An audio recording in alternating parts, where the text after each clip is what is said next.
इतना सन्नाटा क्यों है भाई घर में? यहाँ किसी की मौत हो गई है क्या?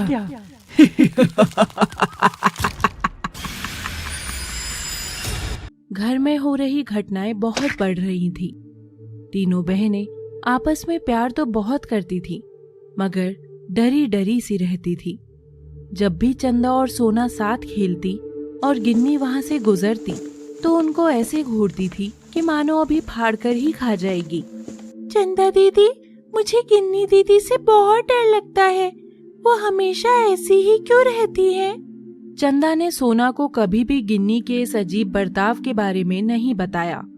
अगर सोना को ये सब पता चलेगा तो वो बेचारी ठीक से रह भी नहीं पाएगी।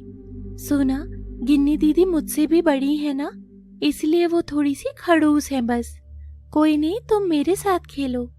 और चंदा मुड़कर गिन्नी की ओर देखकर मुस्कुराती है और गिन्नी तभी वहां से चली जाती है। धीरे धीरे लड़कियां बड़ी हो गईं।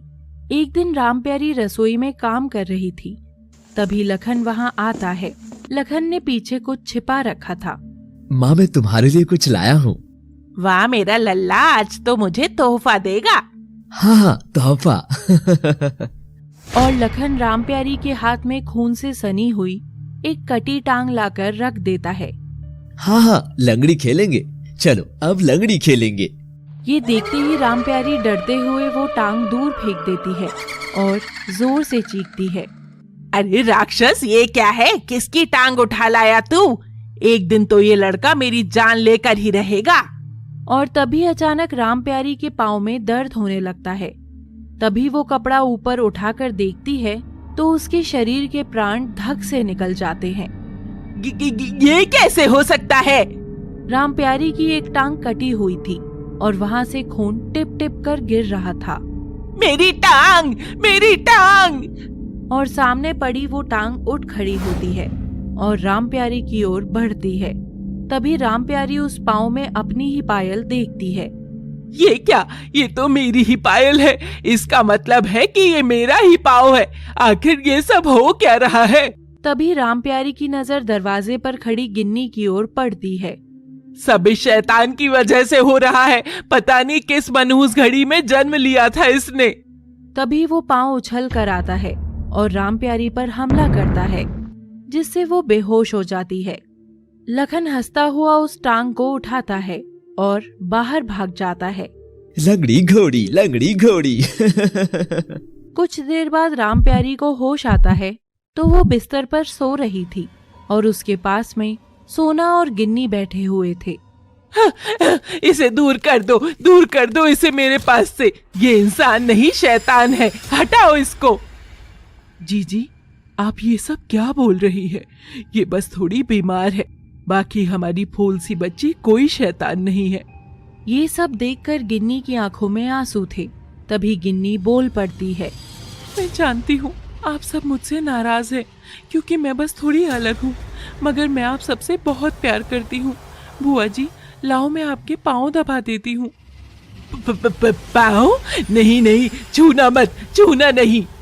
और रामप्यारी उछलकर नीचे आ जाती है और देखती है कि उसके तो दोनों पाँव सलामत हैं। अरे वाह, देखो मेरी तो दोनों टांगे हैं। देखो देखो, मेरी दो टांगे। देखा गिन्नी, मेरी एक नहीं 2 टांगे हैं। रामप्यारी की ऐसी बातें सुनकर सब हंसने लगते हैं। लगता है बेटे के साथ अब माँ का भी पेच ढीला हो गया है।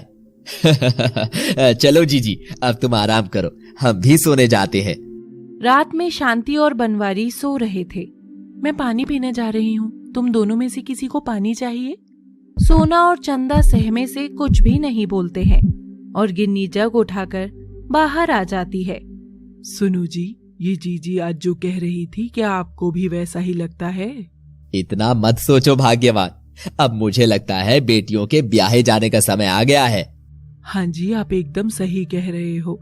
वक्त रहते इनकी शादी हो जाएगी तो गिन्नी भी नए परिवार में उलझी रहेगी और फिर रूप रंग में कम थोड़ी ही है हमारी गिन्नी। और दोनों सो जाते हैं। दरवाजे के पीछे खड़ी होकर कोई ये सब सुन रही थी। तभी वो अचानक से दरवाजे पर जोर से हाथ मारती है। कौन है वहाँ? कौन है? अरे गिन्नी बेटा, तू है क्या? क्या हुआ? नींद नहीं आ रही? ऐसे अंधेरे में क्यों खड़ी है?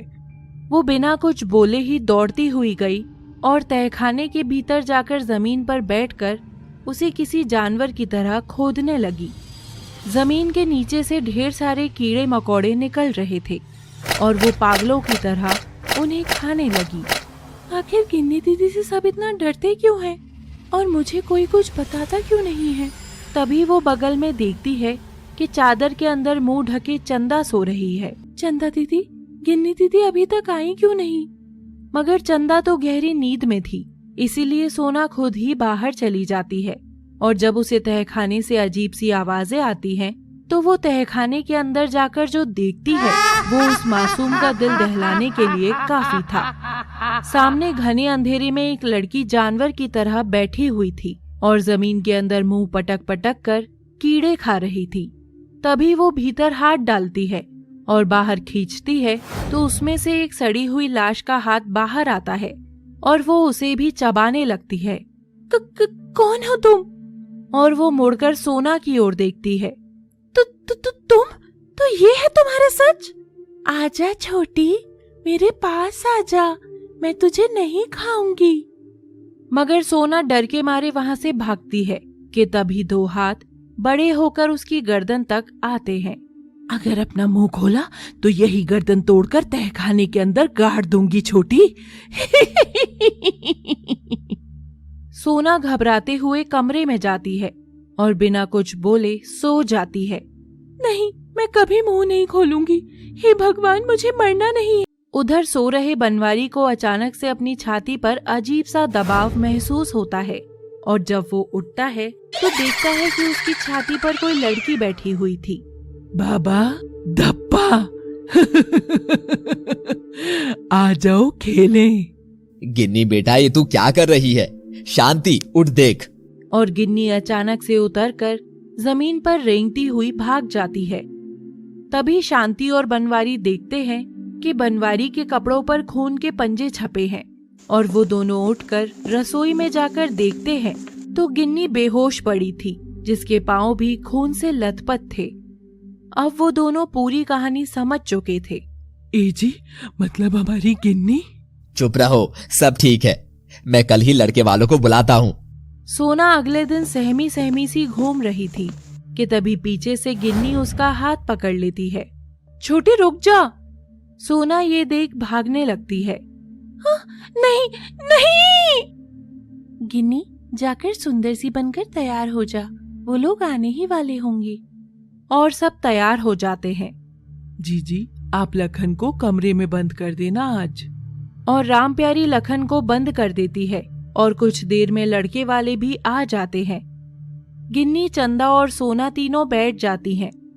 उधर से लड़के वाले के परिवार से लड़का अजय और उसका छोटा भाई आकाश अपने माँ बाप के साथ आए थे।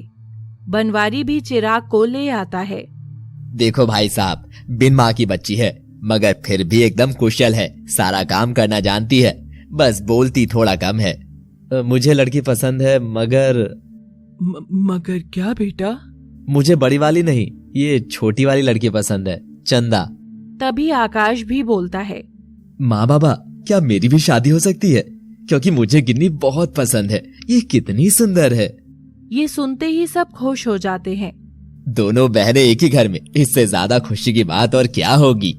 वाह, बड़ी वाली देवरानी बनेगी और छोटी वाली जेठानी, रिश्ता हो तो ऐसा। और सब शादी की तैयारी करके दोनों लड़कियों को विदा करने लगते हैं। गिन्नी और चंदा जाते हुए सोना से मिलने के लिए आगे आती हैं, मगर सोना घबराकर अंदर भाग जाती है। सबको अजीब लगता है और दोनों लड़कियां ससुराल पहुंचती हैं। गिन्नी के ससुराल में घर के बाहर एक दीपक हमेशा जलता हुआ रखा रहता था। आओ मेरी गृह लक्ष्मियों, अपना बायां पैर निकालो और अंदर आओ। जैसे ही दोनों अंदर जाती हैं, वो दिया बुझ जाता है और सामने टंगी भगवान की तस्वीर जमीन पर गिरती है। ये देख लड़कों की दादी डर जाती हैं। अनर्थ है, सब अनर्थ है। तू किस शैतान को ब्याह कर ले आई सावित्री? कहीं ऐसा ना हो ये हमारा पूरा खानदान ही निकल जाए। ए जी, अपनी माँ को समझा लो, इन सब बातों के लिए मेरी बहुओं के पीछे ना पड़े। और रात हो जाती है। दोनों दुल्हनें अपने अपने कमरे में होती हैं। तभी दरवाजा खुलता है और घूंघट किए किए एक दुल्हन बाहर आती है और दादी के कमरे में जाती है।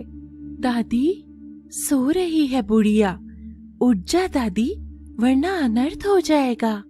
और दादी की आंख खुलती है तो वो सामने दुल्हन को खड़ा देखकर घबराकर चीखना चाहती है, मगर उसकी जुबान चिपक गई थी। सच कहा तूने, शैतानी हूँ मैं, जो अब तुझे तेरे भगवान के पास भेजेगी।